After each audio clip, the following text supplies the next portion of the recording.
పంచాయతీ ఎన్నికలపై కాంగ్రెస్ ఫోకస్ చేసింది. పంచాయతీ ఎన్నికలను ఈజీగా తీసుకోవద్దని సీఎం రేవంత్ రెడ్డి పార్టీ ముఖ్య నేతలకు దిశానిర్దేశం చేశారు. సాధ్యమైనంత ఎక్కువగా కాంగ్రెస్ సానుభూతి పరులు గెలవడం ద్వారా భవిష్యత్తులో కలిగే లాభాలను వివరించారంటూ ఈ విషయంలో సీఎం రేవంత్ స్వయంగా రంగంలోకి దిగడంతో మిగతా నేతలు ముందుకు కదులుతున్నారు. ఇంతకీ పంచాయతీ ఎన్నికలను కాంగ్రెస్ అంత సీరియస్ గా తీసుకోవడానికి కారణం ఏంటి? పంచాయతీ ఎన్నికల వల్ల పార్టీకి జరిగే లాభం ఏంటి? Have a look.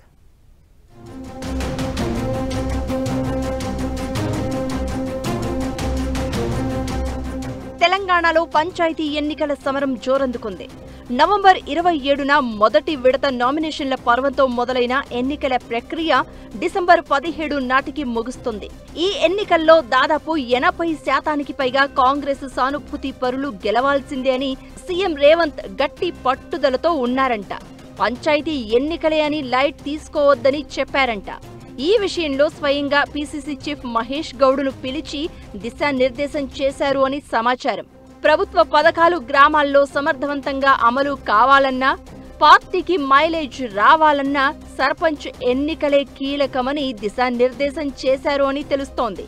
పంచాయతీ ఎన్నికల్లో సీరియస్నెస్ తీసుకురావడానికి స్వయంగా సీఎం రేవంత్ రంగంలోకి దిగారు. ఇవాల్టి నుంచి ఉమ్మడి జిల్లాల్లో పర్యటించనున్నారు. అభివృద్ధి కార్యక్రమాలతో పాటు ప్రభుత్వ పథకాలను ప్రజలకు వివరించి కాంగ్రెస్ పవనాలు వీచేలా చూడాలి అని ప్లాన్ చేశారు. పార్టీ తరపున డీసీసీలు, ఇతర ముఖ్య నేతలు సమన్వయం చేసుకుంటూ ముందుకు వెళ్లాలి అని దిశానిర్దేశం చేస్తున్నారు. వీటి కోసం ఉమ్మడి జిల్లాల వారీగా ఆయా జిల్లాల మంత్రులు కూడా ప్రత్యేక ఫోకస్ పెంచాలని సూచించారు. పార్టీ పరంగా గాంధీభవన్ వేదికగా వార్ రూమ్ ఏర్పాటు చేసి ప్రత్యేక పర్యవేక్షణ చేయాలని సీఎం సూచించారంట.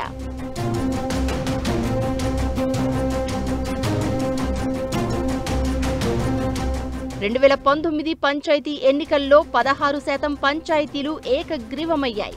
ఈసారి కూడా ఎక్కువ పంచాయతీల్లో ఏకగ్రీవం వచ్చేటట్లు చూడాలి అని సీఎం రేవంత్ పార్టీ నాయకులను ఆదేశించారు. పంచాయతీలు ఏకగ్రీవంగా అయినట్లయితే 2000 కంటే తక్కువ జనాభా కలిగిన పంచాయతీలకు 5 లక్షల రూపాయలు, 2000 నుంచి 5000 వరకు జనాభా ఉన్న పంచాయతీలకు ప్రోత్సాహం కింద 10 లక్షలు, 5001 నుంచి 10,000 మధ్య జనాభా ఉన్న పంచాయతీలు ఏకగ్రీవమైతే 15 లక్షలు, 10,000 కంటే ఎక్కువ జనాభా ఉన్న పంచాయతీలు ఏకగ్రీవమైతే 20 లక్షల రూపాయల నిధులు వచ్చే విషయాన్ని వివరించి ఏకగ్రీవమయ్యేలా చూడాలని సీఎం సూచించినట్లు తెలుస్తోంది. గ్రామాల్లో గ్రూపులు ఉన్నప్పటికీ ఇన్ఛార్జ్ మంత్రులు, నియోజకవర్గ ఇన్ఛార్జీలు, ఎమ్మెల్యేలు, ఎమ్మెల్సీలు, ఇతర నేతలు గ్రామస్తులందరినీ ఏకతాటిపైకి తీసుకొచ్చేటట్టు చూడాలి అని ఆదేశించినట్టు సమాచారం.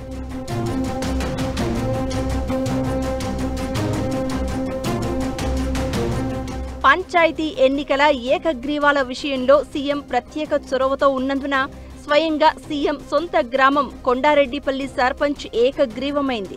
ఇప్పటికే ఏకగ్రీవాలైన సంఖ్యను 2-3 విడతల్లో మరింతగా పెరిగేలా చూసేందుకు కాంగ్రెస్ నేతలంతా రంగంలోకి దిగారు. ఎన్నికలు జరిగినా కాంగ్రెస్ సానుభూతి పరులు గెలిచేలా ప్రత్యేక వ్యూహం రచిస్తున్నారు.